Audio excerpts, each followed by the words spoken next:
बचपन से हमें कई कहानियां सुनाई गई, किताबें पढ़ाई गई।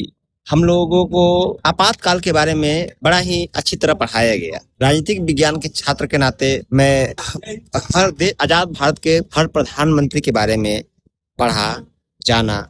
हर कालखंड को 2014 से पहले हम लोग राजनीतिक समझ नहीं थी, तो उससे पहले की चीजों को हम लोग पढ़कर जाने, 2014 के बाद के चीजों को हम लोगों ने देखा।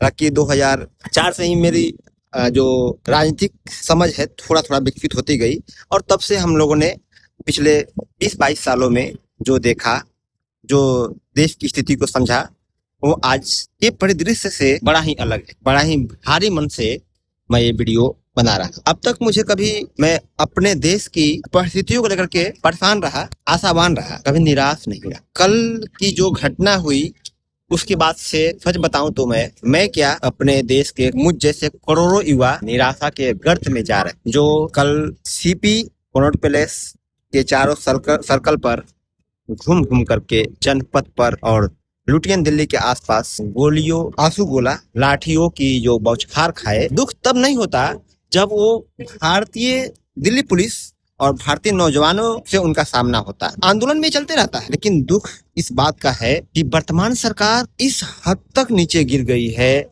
उनकी मानसिकता समझिए कि कई वीडियो आपने देखा होगा कि बिना पुलिस के ड्रेस के अनजान कोई व्यक्ति पुलिस की लाठी लेकर के खड़ा है, लोगों को पीट रहा है, बेरहमी से पीट रहा है। कई वीडियो आया जिसमें पत्थर चलाती दिखी कुछ अनजान लोग। मुझे नहीं पता कि वो प्रदर्शनकारी थे, स्टूडेंट से थे, या फिर पुलिस थे। बात ये है कि लुटियन दिल्ली में पत्थर आई कहाँ से? हम लोग को बराबर आना जाना होता है, हम तो कभी नहीं देखे कि वहां पत्थर कहीं रखा हुआ है।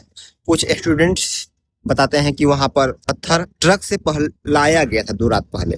बताइए, अगर कोई असामाजिक तत्व लाया था तो पिछले 5 दिनों से सरकार क्या तैयारी कर रही थी? वहां पत्थर कैसे आया? कोई बच्चा कोई बैग में भर के तो पत्थर लेके गया नहीं होगा। दूसरी बात, क्या मांग कर रहे थे हमारे नौजवान साथी? आप उन्हें विपक्ष के बी टीम बोल दीजिए, उन्हें किसी दुश्मन देश के सपोर्टिव बोल दीजिए, लेकिन उनका मांग जो है उससे आप कैसे इनकार कर सकते हैं? आपकी शिक्षा व्यवस्था से मुझ जैसे करोड़ों विद्यार्थी आज निराश हो चुके हैं। मैं व्यक्तिगत रूप से पहले ही कह चुका हूँ कि जब तक सरकार की रवैया रहेगी, मैं किसी भी प्रतियोगी परीक्षा में शामिल नहीं होगा। शायद मैं मेधावी न हूं कि मैं सरकार के किसी भी प्रतियोगी परीक्षा में शामिल हो पाऊं, लेकिन मुझ जैसे लाखों विद्यार्थी हैं, मेरे कई साथी हैं जो मुझसे कई गुना अधिक मेहनत करते हैं और पढ़ाई पर फोकस करते हैं। शायद मैं नहीं करता हूं, इसलिए शायद अभी तक मैं सफल ना हुआ हूं, लेकिन उन विद्यार्थियों का क्या जवाब?